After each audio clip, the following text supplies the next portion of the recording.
सुप्रभात बच्चों। आज हम करेंगे कक्षा 3 का 7वां पाठ टिप टिपवा। ये एक बहुत अच्छी कहानी है, एक बारिश के दिन की। किस तरह से सभी लोग बारिश से परेशान थे और क्या हुआ। एक थी बुढ़िया, उसका एक पोता था।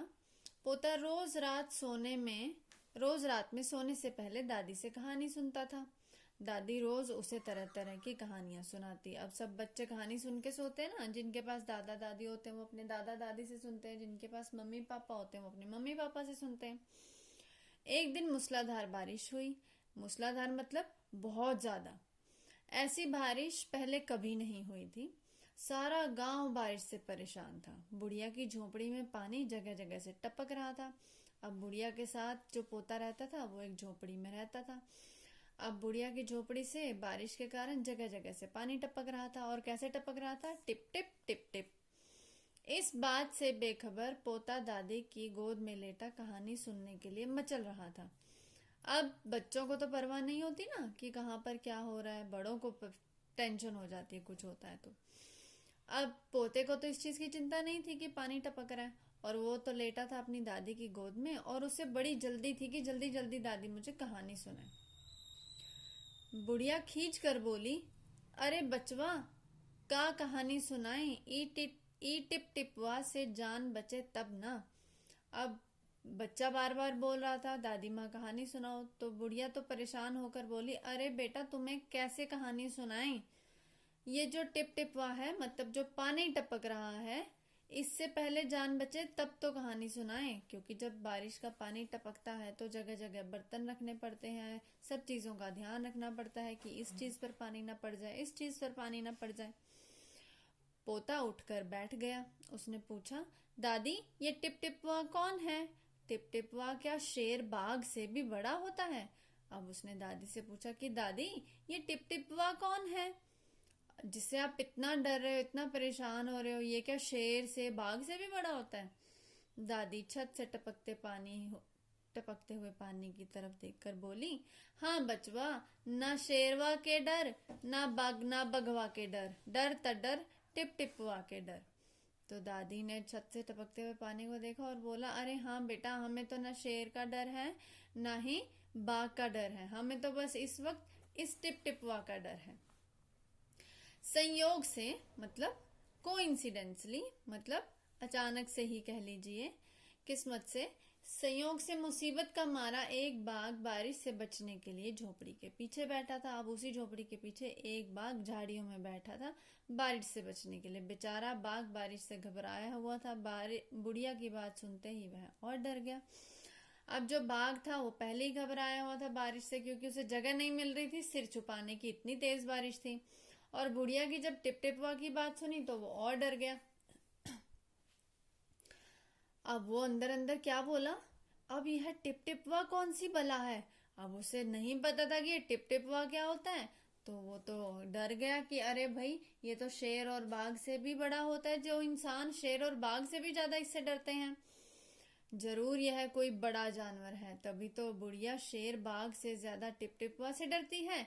इससे पहले कि बाहर आकर वह मुझ पर हमला करे, मुझे ही यहाँ से भाग जाना चाहिए। और ऐसा सोचते ही वो वहां से झटपट दुम दबाकर भाग गया। अब उसी गांव में एक धोबी रहता था। वह भी बारिश से बड़ा परेशान था। आज सुबह से उसका गधा भी गायब था। सारा दिन वह बारिश में भीगता रहा और जगह जगह गधे को ढूंढता रहा, लेकिन वह कहीं नहीं मिला। अब धोबी तो परेशान था, एक तो बारिश, ऊपर से गधा गुम गया, ढूंढने पर भी नहीं मिला। धोबी की पत्नी बोली, जाकर गांव के पंडित से क्यों नहीं पूछते? वे बड़े ज्ञानी हैं, आगे पीछे सबके हाल की उन्हें खबर रहती है। तो अब धोबी की पत्नी ने सलाह दी कि गधे के बारे में जाकर पंडित से पूछो, वो जरूर बताएंगे, उन्हें सबका पता होता है। पत्नी की बात धोबी को जच गई। अपना मोटा लठ उठाकर वह पंडित जी के घर की तरफ चल पड़ा। उसने देखा कि पंडित जी घर में जमा बारिश का पानी उलीच उलीच कर फेंक रहे थे। अब पत्नी की बात धोबी को लगी सही और वो मोटा सा लठ उठाकर पंडित जी की तरफ चल पड़ा। अब उसने मोटा लठ क्यों उठाया? कि अगर कोई जंगली जानवर मिला या उसे अपना गधा मिला तो वो साथ ले आएगा। उसने देखा कि पंडित के घर में भी खूब बारिश का पानी जमा था और वो डब्बा बाल्टी लेकर वो पानी निकाल निकाल कर बाहर फेंक रहे थे। धोबी ने बेसब्री से पूछा, महाराज मेरा गधा सुबह से नहीं मिल रहा है, जरा पोथी बांध कर बताइए तो वह कहाँ है।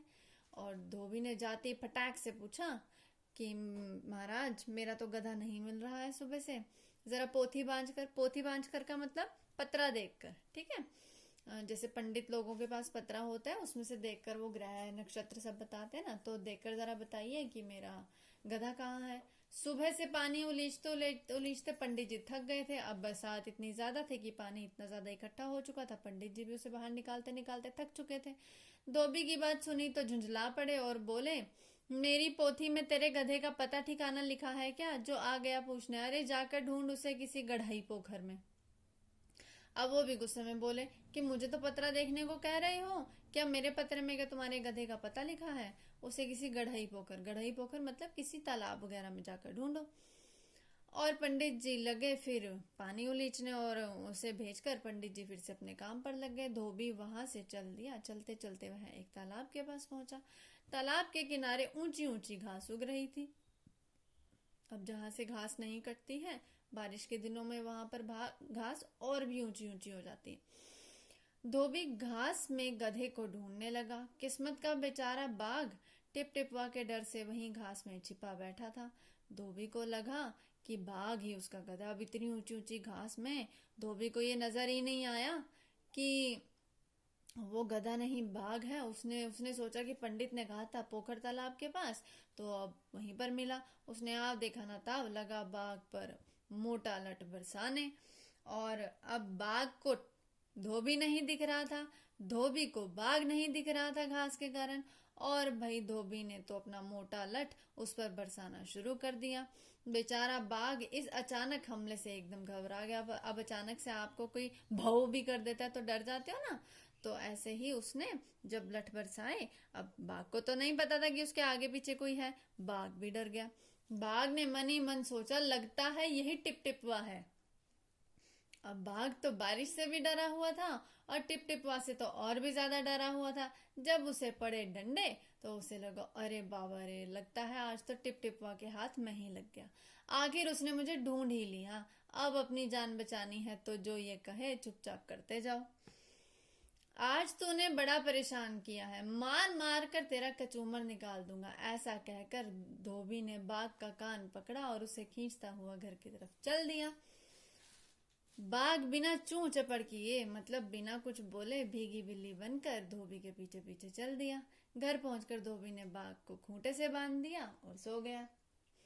सुबह जब गांव वालों ने धोबी के घर के बाहर खूंटे से बंधे एक बाघ को देखा तो उनकी आंखें खुली की खुली रह गई, क्योंकि बाघ तो है जंगली जानवर, सबको खा जाने वाला। और अरे धोबी ने बाघ को बांध के रखा, तो ये तो बड़ी ही आश्चर्य वाली बात है। तो आप बताओ कौन कौन किस किस से परेशान था? बुढ़िया परेशान थी किससे? बारिश में टपकने वाले पानी से, है ना।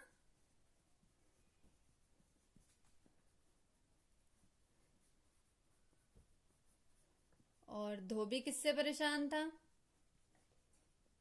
बारिश और गधे से। बाघ किससे परेशान था?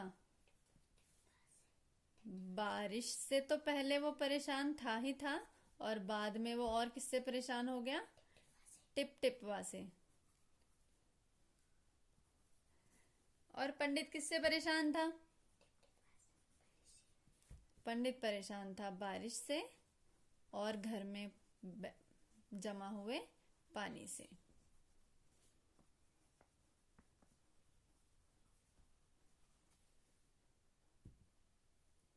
अब यहाँ देखो, नीचे कहानी में से कुछ वाक्य दिए गए हैं, इन्हें अपने शब्दों में लिखो।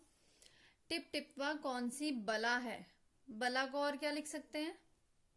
मुसीबत। टिप टिपवा कौन सी मुसीबत? अरे ये मुसीबत कहाँ से आ गई? पत्नी की बात धोबी को जच गई। जच गई मतलब ठीक लगी या अच्छी लगी। बाघ बिना चूं चपड़ किए भीगी बिल्ली बना, चुपचाप धोबी के पीछे पीछे चल दिया। बिना चूं चपड़ किए का मतलब बिना कुछ बोले या चुपचाप। जरा पोथी बांझ कर बताओ। पोथी बांझ कर मतलब पत्रा देखकर। जो पंडित लोगों के पास पत्रा होता है। अच्छा, पोता दादी की गोद में कहानी सुनने के लिए मचल रहा था। तुम किन किन चीजों के लिए मचलते हो? अरे भाई, बच्चे तो सबसे ज्यादा खाने की चीजों के लिए मचलते हैं, चटपटी खाने की चीजों के लिए, और खेलने के लिए मचलते हैं, है ना। और कुछ बच्चे वाकई कहानी के लिए भी मचलते हैं, जल्दी से कहानी सुनाओ। या पुरानी बातों के लिए मचलते हैं। जब हम अपने दादा दादी के पास या मम्मी पापा के पास बैठते हैं तो कहते हैं ना, अच्छा अपनी पुरानी बचपन की बातें बताओ। कौन है टिप टिपवा? हाँ बचवा, ना शेरवा के डर ना बगवा के डर, डर तो डर टिप टिपवा के डर। अब ये देखो, तुम्हारे घर की बोली में इस बात को कैसे कहेंगे? ये तो नॉर्मल हिंदी बोली नहीं है ना, ये कोई और लोकल बोली है ना। तो इसे आपके उसमें कैसे कहेंगे? हाँ बेटा, ना शेर का डर ना बाघ का डर,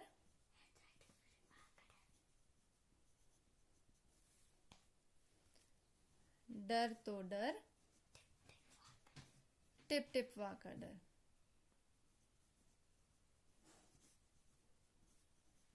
अब टिप टिपवा कौन था कहानी में? बारिश में टपकने वाला पानी, है ना। और तुम किस किस को टिप टिपवा कहोगे?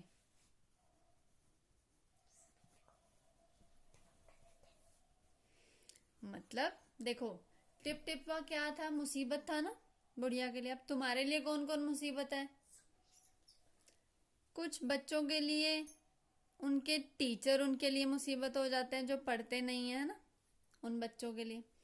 कुछ बच्चों के लिए मम्मी या पापा टिप टिपवा हो जाते हैं, जब जैसे अगर हमने कोई काम गलत कर दिया तो भाई आज तो डंडे पड़ेंगे, है ना।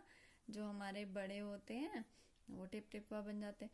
कुछ बच्चों में जब दोस्ती नहीं होती है तो एक दूसरे के वो टिप टिपवा हो जाते हैं, एक दूसरे के लिए मुसीबत बन जाते हैं। यह कहानी एक ऐसे दिन की है जब मूसलाधार बारिश हो रही थी। अगर मूसलाधार बारिश की बजाय बूंदाबांदी होती तो क्या होता? बताओ क्या होता? तो ना तो टिप टिपवा का डर होता, है ना तो बारिश का पानी उसकी छत से टपकता, ना बाघ दुबक कर बैठता, और ना ही बाघ को गधा समझकर जो धोबी था वो साथ लेकर जाता। ठीक है, और सभी आराम से सो रहे होते। पानी के टपकने की टिप टिप आवाज आ रही। सोचो और लिखो, ये आवाजें किसकी सुनाई देती हैं? खर खर किस कब आती है? जब कोई सोते हुए खर्राटे लेता है। भिन भिन जब मक्खी भिन भिन आती है कान के आसपास, है ना। ठक ठक आवाज जब कोई दरवाजे पर आता है। चर चर आवाज कैसी होती है? जब दरवाजा खुलता है ना। और भक भक आवाज कब आती है? जब आग की लपटें तेज हो जाती हैं, है ना। और तड़ तड़ की आवाज कब आती है? जब गाल पर जोर जोर से चांटे पड़ते हैं, थप्पड़ पड़ते हैं, है ना। धोबी ने बाघ को खूंटे से बांध दिया। सोचो और बताओ, खूंटे से क्या क्या बांधा जाता है? बहुत सारे ऐसे जानवर हैं जिनको खूंटे से बांधा जाता है। बहुत सारे जानवरों के नाम लिख सकते हो यहाँ पर, है ना। कुछ लोग क्या करते हैं, जैसे आप किसी कारपेंटर की दुकान पर देखोगे, बढ़ई की दुकान पर, तो वो अपना सामान भी बांध कर रखते हैं ताकि कोई उसे चुरा ना ले। तो वो भी आप लिख सकते हो। अब हम यहाँ एक से ज्यादा लिखेंगे। एक कहानी सभी कहानियां, एक तितली सभी तितलियां, एक केला 10 केले, एक चूड़ी ढेरों चूड़ियां, एक खिड़की 4 खिड़कियां। ठीक है, तो ये था हमारा आज का पाठ। धन्यवाद।